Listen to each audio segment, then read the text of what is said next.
کہا کس چیز سے پناہ مانگتے ہیں, کس چیز سے دور بھاگتے ہیں؟ فرشتے کہتے ہیں اللہ تیرے عذاب سے وہ پناہ چاہتے ہیں, تیری جہنم سے وہ دور بھاگتے ہیں. اللہ پھر کہتا ہے او میرے فرشتوں کیا میرے بندوں نے جہنم دیکھی ہے؟ فرشتے فوراً کہتے ہیں اے میرے پروردگار تیرے بندوں نے جہنم نہیں دیکھی. اللہ کہتا جہنم دیکھ لے تو بندوں کیا جائے. جب بھی غلطی سرزد ہو جائے اس غلطی کے بعد فوراً کوئی ایسی نیکی کر لو جو نیکی اس گناہ کو مٹانے کے لیے کفارہ بن جائے. وَأَتْبِعِ السَّيِّئَةَ الْحَسَنَةَ تَمْحُوهَا وَخَالِقِ النَّاسَ بِخُلْقٍ حَسَنٍ. اور جب لوگوں سے ملو تو اچھے اخلاق کے ساتھ ملو, خوش اسلوبی کے ساتھ. السمیع العلیم من الشیطان الرجیم بسم اللہ الرحمن الرحیم. والذین آمنوا وعملوا الصالحات لنکفرن عنہم سیئاتہم حسنات. قال النبی صلی اللہ تعالی علیہ وسلم الا ادلکم علی ما یمحو اللہ بہن الخطایا ویرفع بہ الدرجات. اسباغ الوضوء على المكاره وكثرة الخطى الى المساجد وانتظار الصلاة بعد الصلاة. حاضرین جمعہ, ہر قسم کی مدح و ثنا, کبریائی و برتری, بڑائی اور بزرگی اس اللہ وحدہ لا شریک کے لیے لائق و سزاوار ہیں جو ہم سب کا خالق و مالک, مربی, پالنہار, نگہبان و نگہدار ہے. بعدہو انگنت درود و سلام نازل ہوں اللہ کے تمام بھیجے گئے انبیاء و رسول پر, خصوصاً بالخصوص احمد مجتبی محمد مصطفیٰ صلی اللہ تعالی علیہ وسلم پر, جن کے ذریعے سے اللہ تعالیٰ نے ہمیں اور آپ کو ایمان کی دولت نصیب فرمائی. اللہم صلی وسلم وبارک علیہ. دوستو بزرگو, گناہ جانتے ہیں کہ یہ کیا ہے؟ گناہ بہت خطرناک چیز ہے. رسول اکرم صلی اللہ علیہ وسلم نے گناہ سے متعلق ارشاد فرمایا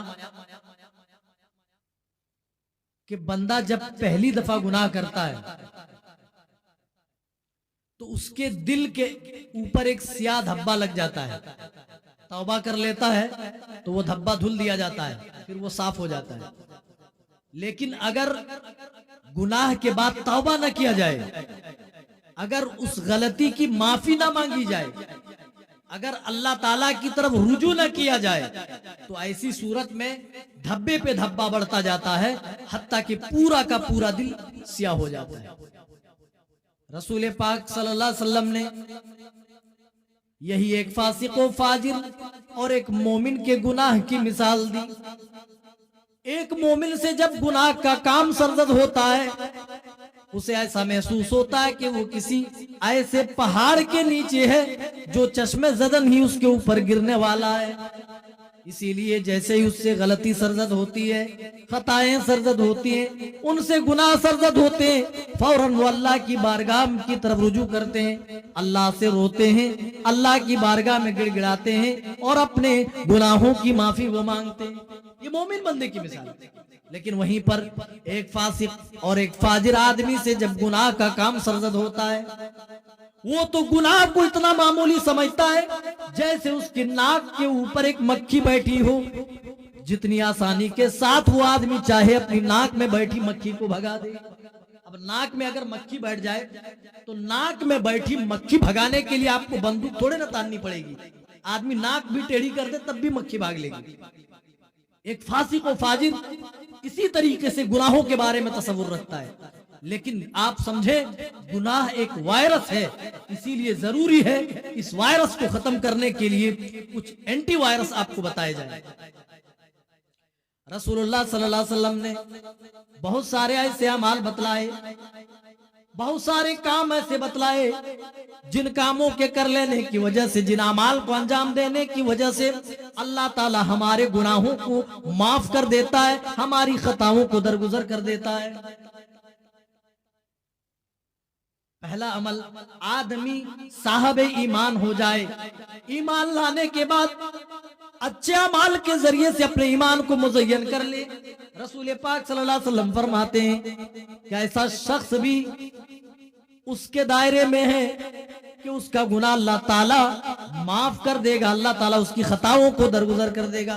خود اللہ تعالیٰ نے قرآن مجید میں ارشاد فرمایا والذین آمنوا وعملوا الصالحات لنکفرن عنہم سیئاتہم ولنجزینہم احسن الذی کانوا یعملون. وہ لوگ جو ایمان لائے، ایمان لانے کے بعد اچھے اعمال کیے، ہم انہیں ان کے گناہوں کو ضرور بضرور مٹانے والے ہیں، اور وہ جو کچھ بھی نیک اعمال کر رہے ہیں ان کے نیک اعمال کا بدلہ بھی ہم انہیں ضرور بضرور دیں گے. اللہ تعالیٰ نے خود اعلان کر دیا جو شخص ایمان لائے اور اس ایمان کو عمل صالح سے مزین کر لے، ایسی صورت میں اللہ تعالیٰ بندے کے گناہوں کو درگزر کر دیتا، مٹا دیتا ہے. او میرے بھائیوں، ہم ایمان والے اپنے آپ کو کہتے ہیں، دنیا کا ہر مسلمان اپنے آپ کو ایمان والا کہتا ہے. کوئی بھی مسلمان یہ چاہتا ہے کہ اس کے گناہ معاف ہو جائے، اس کے گناہوں کی بخشش ہو جائے. اسے چاہیے کہ اپنے ایمان کو اچھے اعمال کے ذریعے سے مزین کر لے، اسے چاہیے کہ اچھے اعمال کے ذریعے سے اپنے ایمان کو وہ سجا لے. الا من تاب، دوسرا عمل ہے آدمی سچی توبہ کر لے. اس کے ذریعے سے بھی اللہ تعالیٰ بندے کے گناہوں کو معاف کر دیتا ہے، بندے کی خطاؤں کو درگزر کر دیتا ہے. قرآن میں خود اللہ تعالیٰ اعلان فرما رہا ہے الا من تاب وآمن وعمل صالحا، مگر جو شخص سچی توبہ کر لے، ایمان لے آئے، عمل صالح کر لے، فاولئک یبدل اللہ سیئاتہم حسنات، تو اللہ تعالیٰ یہی وہ لوگ ہیں جن کے اعمال کو اللہ تعالیٰ، جن کے گناہوں کو اللہ تعالیٰ نیکیوں میں بدل دے گا. جن کے اللہ تعالیٰ فرماتا ہے ہم ان کے حسنات میں ان کے گناہوں کو بدل دیں گے، تبدیل کر دیں گے، چینج کر دیں گے. آدمی سچی توبہ کر لے، سچی توبہ کے ذریعے اللہ تعالیٰ گناہوں کی معافی دے دیتا ہے. اسی لیے قرآن پاک میں اللہ تعالیٰ نے بندوں کے لیے اعلان لگایا یا ایھا الذین آمنو، اے وہ لوگو جو ایمان لائے ہو، اے ایمان کے دعوے دارو، اے ایمان لانے کا دم بھرنے والو، توبو الی اللہ توبۃ نصوحا، اللہ کی بارگاہ میں سچی توبہ کرو، پکی توبہ کرو، رو رو کر گڑ گڑا کر اپنے رب کے حضور اپنے گناہوں کی بخشش مانگو. عسیٰ ربکم ان یکفر عنکم سیئاتکم، قریب ہے کہ اللہ تعالیٰ تمہارے گناہوں کو درگزر کر دے. وَيُدْخِلْكُمْ جَنَّاتٍ تَجْرِي مِن تَحْتِهَا الْأَنْهَارُ، اور تمہارے گناہوں کو درگزر کر کے تمہیں ایسی جنتوں کے اندر اللہ تعالیٰ داخل کر دے جن جنتوں کے نیچے نہریں بہ رہی ہیں، نہریں جاری ہیں. اللہ اکبر. سچی توبہ سے صرف یہ نہیں کہ اللہ تعالیٰ گناہ معاف کرتا ہے، بلکہ گناہ تو معاف کرتا ہی کرتا ہے. اللہ تعالیٰ سچی توبہ کے ذریعے فرما رہا ہے کہ ہم انہیں ایسی جنتوں کے اندر داخل کر دیں گے جن کے نیچے نہریں بہ رہی ہیں، نہریں جاری ہیں. تو دو عمل ہوئے جس کے ذریعے سے ہم اپنے گناہوں کی معافی کر سکیں. ایک اچھے اعمال ایمان لانے کے بعد اس کے ذریعے سے اللہ تعالیٰ ہمارے گناہوں کی بخشش کر دیتا ہے، اور دوسرا سچی توبہ. آج بھی رب کا دربار کھلا ہوا ہے. وہ لوگوں گناہگار ہو کوئی بات نہیں، خطا کار ہو کوئی بات نہیں، رب اعلان کر رہا ہے. حدیث قدسی میں اللہ کے رسول فرماتے ہیں کہ اللہ تعالیٰ فرماتا ہے یا بنا آدم لو بلغت ذنوبک عنان السماء، اے آدم کے بیٹو اگر تمہارے گناہ آسمان کے لو کو ٹچ کر جائے. پہلے تو کہا یا بنا آدم انک ما دعوتنی ورجوتنی غفرت لک، اے ابن آدم، اے آدم کے بیٹو جب تک تم مجھے پکارتے رہو گے، جب تک تم مجھ سے امیدیں وابستہ رکھو گے، میں تمہیں معاف کرتا رہوں گا، میں تمہیں درگزر کرتا رہوں گا. ما کان منک ولا ابالی، اور اے میرے بندو مجھے کچھ بھی پرواہ نہیں کہ تیرے گناہ کتنے زیادہ ہیں. آج کوئی نوجوان اگر فلم بینی چھوڑ کر مسجد کا راستہ اپنا لے, کوئی گناہوں سے توبہ کر کے آ جائے مسجد کی طرف, پنجگانہ نمازوں کی ادائیگی پابندی کے ساتھ کرنے لگے, کچھ لوگ چائے کی دکانوں پر, کچھ لوگ پان کی ٹپری پر بیٹھ کر کے تانے مارتے ہیں, یہ کہتے ہیں کہ 100 چوہے کھا کر بلی چلی حج کو, اور اللہ تعالیٰ حدیث قدسی میں اعلان کر رہا ہے ما کان منک ولا ابالی, اے میرے بندو مجھے کچھ بھی پرواہ نہیں کہ تمہارے گناہ کتنے زیادہ ہیں, جب بھی تم سچے دل سے میری بارگاہ میں توبہ کرو گے, میرے حضور اپنے گناہوں کی پوٹلی رکھو گے, مجھ سے رو رو کر گڑ گڑا کر مجھ سے معافی مانگو گے, التجائیں کرو گے, تو میں غفرت لک, تب تک میں تمہیں معاف کرتا رہوں گا. یا بنا آدم لو بلغ الذنوب عنان السماء, اور گناہ تمہارے اتنے زیادہ ہو جائے کہ آسمان کے لو کو ٹچ کر جائے, او بقراب الارض خطایا, یا اے میرے بندو یا تم زمین بھر کر کے گناہ لے آؤ. اللہ کہتا ہے ثم استغفرتنی, پھر مجھ سے استغفار کرو, ثم استغفرتنی, پھر میری بارگاہ میں توبہ کرو, مجھ سے معافی مانگو, غفرت لکا, میں تمہیں معاف کرنے کو تیار ہوں. اے لوگو پروردگار کی شان کریمی تو دیکھو, رحیمی تو دیکھو, اللہ تعالیٰ بندوں پر کس قدر مہربان ہے. ہم پہاڑ کے برابر بھی گناہ لے کر کے رب کی بارگاہ میں چلے جائیں اور کہیں, اپنے گناہوں پہ ندامت کے آنسو بہائیں اور کہیں اے اللہ ہم سے بھول ہوئی ہے, اے اللہ ہم سے خطائیں سرزد ہوئی ہے, اے اللہ اب دوبارہ یہ کام ہم نہیں کریں گے, یہ خطا ہم دوبارہ نہیں دہرائیں گے. اللہ کہتا ہے پہاڑ کے برابر بھی, سمندر کے جھاگ کے برابر بھی تمہارے گناہ کیوں نہ ہو, جب تم مجھ سے سچی توبہ کرو گے تو اے میرے بندوں میں تمہیں معاف کر دوں گا. او لوگو آج ہمارا تمہارا رب سننے کو تیار ہے, آ جاؤ ہم گناہگار ہیں, اپنے گناہوں کی پوٹلی اپنے رب کے سامنے رکھتے ہیں اور اپنے رب سے رو رو کر گڑ گڑا کر اپنے گناہوں کی معافی کرا لیتے ہیں. او لوگو قیامت کا دن کہیں یہ گناہ ہمارے لیے وبال جان نہ بن جائے, اسی لیے گناہ سے ہم چھٹکارا حاصل کر لیں, اور اس کا صرف ایک ہی ذریعہ ہے, آدمی رب کے حضور توبہ کر لے. آج بھی رب معاف کرنے کو تیار ہے, افسوس ہے رب کا در آج بھی کھلا ہے, آج بھی سننے کو تیار ہے, لیکن رب کے دربار پہ حاضری دینے کو ہم تیار نہیں, رب کو سنانے کو ہم تیار نہیں ہے. یاد رکھو میرے بھائیوں, جب موت کا فرشتہ ہمارے تمہارے ٹیٹوے پہ سوار ہوگا, اس وقت ہم کہیں گے لولا اخرتنی الی اجل قریب, اے میرے پروردگار بس تھوڑی سی مہلت چاہتا ہوں. ایک آدمی اپنی موت کے وقت اللہ سے کیا التجائے کرتا ہے, جنہوں نے اپنی جوانی کی اہمیت کو دنیا میں نہ سمجھا, جس نے اللہ کی دی ہوئی طاقت کو طاقت اور نعمت نہیں سمجھا, وہ آدمی جس نے کبھی مسجد کا چہرہ نہیں دیکھا, اپنی جوانی فلموں کے پیچھے موبائلوں کے پیچھے لگا دیا, اپنی جوانی کو اللہ کی راہ میں وقف کرنے کے بجائے دوسری لایانی چیزوں پر صرف کر دیا, وہ آدمی کیا کہے گا لولا اخرتنی الی اجل قریب, اے اللہ تھوڑی سی مہلت چاہتا ہوں. کیا کرو گے, کیا کرو گے تھوڑی سی مہلت؟ دنیا میں تو ہم نے 60 سال کی 70 سال کی 80 سال کی مہلت دی, اب تم تھوڑی سی مہلت کیوں چاہتے ہو؟ دیکھیں مہلت کس لیے مانگتا ہے؟ نیک عمل کرنے کے لیے. بندہ سمجھتا ہے ابھی نماز پڑھوں گا تو نماز کے لیے تو ایک لمبا ٹائم چاہیے, نماز کے لیے پورا پروسیس ہوتا ہے, وضو کرنا پڑے گا, پھر نماز پڑھنا پڑے گا, ترتیب وار پڑھنا پڑے گا, پہلے قیام ہوگا, پھر رکوع ہوگا, پھر قومہ ہوگا, پھر سجدہ ہوگا, ایک ترتیب کے ساتھ, جس کے لیے بہت سارا وقت درکار ہے. آدمی دوسرا عمل بھی کرے اس کے علاوہ تو اس میں بھی خاصا ٹائم کی ضرورت ہے. لیکن جو سب سے آسان عمل ہوگا, جو سب سے شارٹلی کام ہوگا, جو سب سے بالکل جلدی بازی میں وہ کام کرنا چاہے گا, وہ یہی کہے گا فَأَصَّدَّقَ, اللہ میں صدقہ کرنا چاہتا ہوں. کیا کرو گے صدقہ؟ اب کیوں؟ تب بھی تو تم صدقہ دے سکتے تھے, تمہارے پاس دولتیں تھی, مال تھے تمہارے پاس, تب تو تم نے دیا نہیں. دین کا کام ہو رہا تھا, مدارس سے لوگ آتے تھے چندے کے لیے, مساجد کی تعمیر والے بھی لوگ پہنچے تمہارے ادھر پہ, لیکن تب تو تم نے نہیں دیا. وہ کیا کہے گا فَأَصَّدَّقَ, میں صدقہ کرنا چاہتا ہوں, وَأَكُن مِّنَ الصَّالِحِينَ, تاکہ میں بھی صالح لوگوں میں سے ہو جاؤں, میں بھی نیک بن جاؤں. مرنے سے پہلے ہم چاہیں اپنے گناہوں سے بری ہو جائیں اور صالح ہو جائیں، نیک ہو جائیں، تو یہ ممکن نہیں ہے.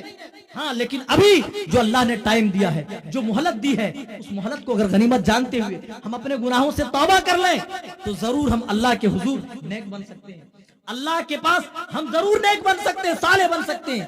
اسی لیے اللہ تعالیٰ نے قرآن میں اعلان لگایا کہ تم میری رحمت سے نا امید مت رہو، بلکہ توبہ کرو، سچی توبہ. قریب ہے کہ اللہ تعالیٰ تمہارے گناہوں کو درگزر کر دے، اور درگزر کر کے تمہارے گناہوں کو اللہ تعالیٰ نیکیوں میں تبدیل کر دے، اور ایسی جنتوں میں تمہیں داخل کر دے جس کے نیچے نہریں جاری. چلیے اور آگے بڑھتے ہیں. ایک ہے مصیبتوں پر صبر کرنا. معاشرے میں دیکھا جاتا ہے جب بھی کسی کے اوپر کوئی مصیبت آتی ہے، کوئی تکلیف آتی ہے، بہت سارے ایسے لوگ موجود ہیں لوگوں کو تکلیفوں میں گرفتار دیکھ کر فوراً فتویٰ ٹھوکتے ہیں کہ اس پر تو اللہ کا عذاب آ گیا، اس کو تو اللہ نے پکڑ لیا. اور میرے بھائیو، ایوب علیہ السلام کا کیا قصور تھا جو اتنی لمبی مدت تک کے لیے وہ بیمار رہے؟ بڑے بڑے اور بھی اللہ والے جن کو اللہ تعالیٰ نے دنیاوی زندگی میں آزمایا، اگر اس دنیاوی زندگی میں اللہ کی طرف سے تمہارے لیے آزمائش نہ اتری تو تم کس لیے مومن ہو، تم کیسا مسلمان ہو؟ تمہیں خود جانچنا چاہیے. اللہ فرماتا ہے وَلَنَبْلُوَنَّكُمْ بِشَيْءٍ مِّنَ الْخَوْفِ وَالْجُوعِ وَنَقْصٍ مِّنَ الْأَمْوَالِ. اے میرے بندو، ہم تمہیں ضرور بضرور آزمائیں گے. کس چیز سے آزمائیں گے؟ ہر طرح کی آزمائش ہوگی. اور ایک بات کنفرم کر لیں، اچھی طرح ذہن نشین کر لیں، جتنا بڑا ایمان ہوگا اتنی بڑی آزمائش ہوگی. حضرت ابراہیم علیہ السلام کی زندگی اٹھائیے، آپ دیکھیں تنہ تنہا توحید کی دعوت بغیر کسی کا ڈر سینے میں لیے ہوئے اللہ کا دین پھیلا رہے ہیں، اللہ کے دین کی تبلیغ کر رہے ہیں، اللہ کے دین کا پرچار و پرسار کر رہے ہیں. کتنا بڑا جگر ہونا چاہیے، کتنا بڑا ایمان، اور اس ایمان میں مضبوطی کس قدر ہوگی آپ اندازہ لگا سکتے ہیں. لیکن آزمائشیں جب آئی تو کبھی حکم ہوا اپنے بیٹے کو، اپنی بیوی کو ایسی جگہ چھوڑاؤ جہاں کوئی آبادی نہیں، آبادی تو دور کی بات، جہاں چرند پرند بھی اپنے گھونسلے نہ بناتے، ایسی بیابان جگہ میں چھوڑاؤ. کبھی حکم ہوتا ہے اے ابراہیم بس ہو گیا، اب یہاں سے ہجرت کر جاؤ، چلو یہ سرزمین چھوڑ جاؤ. کبھی حکم ہوتا ہے جس لخت جگر کو پانے کے لیے بہت لمبی لمبی دعائیں کیے، بہت لمبی دعاؤں کے بعد، بہت تمنائیں اور آرزوؤں کے بعد ایک بیٹا پیدا ہوا ہے. جب اللہ آزماتا ہے تو حکم دیتا ہے اے ابراہیم جس اولاد کو تم نے بڑی تمناؤں کے بعد، بڑی آرزوؤں اور دعاؤں کے بعد حاصل کیا ہے، اسی اولاد کو اپنے ہاتھوں سے اب ذبح کرو. اس سے کیا ثابت ہوا؟ ایمان جتنا مضبوط ہوگا اتنی بڑی آزمائش ہوگی. ہمارے پاس چھوٹی موٹی مصیبتیں آتی ہیں، ہم گھبرا جاتے ہیں، ہمارا دل ٹوٹ جاتا ہے، فوراً رب پہ شکوے گلے شروع کر دیتے. اللہ نہ کرے کسی کے ساتھ ایسا ہو، کسی کی اولاد مر جائے تو وہ کیسا فیل کرے گا، اور زبان سے کون سے جملے وہ نکالے گا. خاص کر کے عورتوں میں دیکھ لیجیے، عورتیں تو اس قدر کفریہ الفاظ بکتی ہے. ایسے وقت میں بعض عورتیں کہتی کیا میرا ہی بیٹا ملا تھا اللہ کو لے جانے کے لیے؟ نعوذ باللہ. اس سے یہ ثابت ہوتا ہے کہ ہم اللہ کے فیصلے پر راضی نہیں ہیں. نبی کا نواسا نبی کے ہاتھ میں دم توڑ رہا ہے، لیکن رسول پاک صلی اللہ علیہ وسلم نے آنے سے پہلے جب بیٹی کے گھر نہیں آئے تھے تب آپ نے پیغام بھیجا تھا ان للہ اخذ ولہ ما آتا. اے میری بیٹی، لینے والی ذات بھی اللہ کی ہے، دینے والی ذات بھی اللہ کی ہے. کوئی چیز تمہیں ملی ہے وہ اللہ کی بدولت ملی ہے، کوئی چیز چھن رہی ہے تو اللہ اس چیز کو واپس لے رہا ہے، تو ہمیں شکایت نہیں ہونی چاہیے. یہ اپنی بیٹی کو پیغام دے رہا ہے. اگر اے میری بیٹی تیرے بچے کو اگر موت آنے والی ہے تو سن لو وَكُلٌّ عِندَهُ بِأَجَلٍ مُّسَمَّى. پروردگار کے پاس ہر چیز کے لیے ایک مقررہ وقت ہے. او لوگوں، ہماری آپ کی موت کا بھی ایک وقت مقرر ہے. جب اللہ کی قسم وہ وقت آئے گا، ایک سیکنڈ نہ ادھر نہ ادھر ہوگا، بلکہ اپنے وقت مقررہ پر ہم سب کی موت ہو جائے گی. اسی لیے لوگوں، غنیمت جانو اپنی عمر کی، غنیمت جانو اپنے فراغت کے اوقات کی، غنیمت جانو اپنی زندگی کی، اور نیک اعمال سے اپنی زندگی کو سجاؤ. مصیبتیں، پریشانیاں ایمان والوں کی زندگی کا ایک حصہ ہے. ہم تمہیں خوف اور ڈر کا ماحول دے کر کے آزمائیں گے. وَلَنَبْلُوَنَّكُمْ بِشَيْءٍ مِّنَ الْخَوْفِ وَالْجُوعِ بھوک و پیاس کی شدت سے بھی آزمائیں گے. ڈر خوف کا ماحول کیا اپنے دیش میں کیا پیدا نہیں کیا جا رہا ہے؟ کبھی سی اے سے ڈرایا جاتا ہے, کبھی این آر سی کے نام سے ڈرایا جاتا ہے, مسلمانوں کے دلوں میں خوف بھرا جاتا ہے. او لوگوں, یہی آزمائش نہیں ہے, اس سے بھی بڑی بڑی آزمائشوں سے تمہیں دوچار ہونا ہوگا. وَنَقْسِم مِّنَ الْأَمْوَالِ اللہ تو کہتا ہے ہم تمہارے کاروبار میں بھی گھاٹا دلائیں گے, تمہارے کاروبار سے بھی آزمائیں گے, مالوں میں کمی کر دیں گے. وَالْأَنفُسِ تمہاری جان کی بھی باری آئے گی. وَالثَّمَرَاتِ تمہارے فصلوں اور پھلوں سے بھی آزمائیں گے. لیکن کامیاب وہ شخص ہوگا, کامران وہ شخص ہوگا جو ان آزمائشوں میں صبر کا دامن پکڑے رکھے. وَبَشِّرِ الصَّابِرِينَ اللہ تعالیٰ نے فرمایا کہ آپ اے رسول پاک صلی اللہ علیہ وسلم ان مصیبتوں پر صبر کرنے والوں کے لیے خوشخبری سنا دیجئے جو مصیبتوں پر صبر کرتا ہے. دیکھ رہے پورا قرآن پڑھ جائیے, اللہ کی قسم اللہ تعالیٰ نے صبر کا بدلہ جنت کے سوا کچھ نہیں رکھا ہے. لیکن ہم مسلمان ہونے کے باوجود, ایمان والا ہونے کے باوجود ہم صبر نام کی چیز کوئی نہیں جانتے کہ صبر کیا ہے. ایک عورت تھی, سیاہ فام عورت تھی, مسجد نبوی میں جھاڑو پوچھا کا کام کیا کرتی تھی. اس عورت کو ایک بیماری لاحق تھی جس کو ہم مرگی کہتے ہیں اپنی زبان میں. جب مرگی کے دورے پڑتے تھے وہ اتنی شدید ہوتی تھی, وہ مرگی کی بیماری کے دورے پڑنے کی وجہ سے اس کے کپڑے بکھر جاتے تھے, وہ برہنہ ہو جاتی تھی. خود کہتی ہے انی اتکشف, اللہ کے رسول کے پاس آتی ہے, کہتے یا رسول اللہ میرے لیے دعا کر دیں, مجھے یہ بیماری لاحق ہے. اللہ کے رسول فرماتے ہیں اے عورت ان شئتی صبرتی ولکل جنہ, اگر تو چاہتی ہے تو اس بیماری پر تو صبر کر لے, ولکل جنہ اس کے عوض اللہ تمہیں جنت میں داخل کرے گا. دیکھ رہے بیماری پر صبر کرنے پر جنت مل رہی ہے. وَإِن شِئْتِ دَعَوْتِ لَكِ اور اگر تو چاہتی ہے تو میں تیرے لیے اللہ سے دعائیں کر دیتا ہوں, اللہ تعالیٰ تمہاری بیماری کو ختم کر دے گا, اللہ تعالیٰ تمہاری بیماری کو زائل کر دے گا. اس عورت نے تھوڑی دیر سوچا, غور و فکر کرنے کے بعد اس نتیجے پر پہنچی, کہتی یا رسول اللہ میں صبر کروں گی, اگر میرے صبر کرنے پر جنت مل رہی ہے تو سودا مہنگا نہیں ہے. یا رسول اللہ میں صبر کرنے کو تیار ہوں, لیکن گزارش بس اتنی ہے, اللہ کے رسول جب مرگی کے دورے پڑتے تو انی اتکشف میں ننگی ہو جاتی ہوں, میرے کپڑے تتر بتر ہو جاتے ہیں. اللہ کے رسول دعا کر دیجئے جب دورے پڑے تو میں ننگی نہ ہوں, میرے کپڑے ادھر ادھر نہ ہوں, بلکہ میرے کپڑے اپنی جگہ پر صحیح سالم رہے. بس اتنی سی دعا کر دیجئے.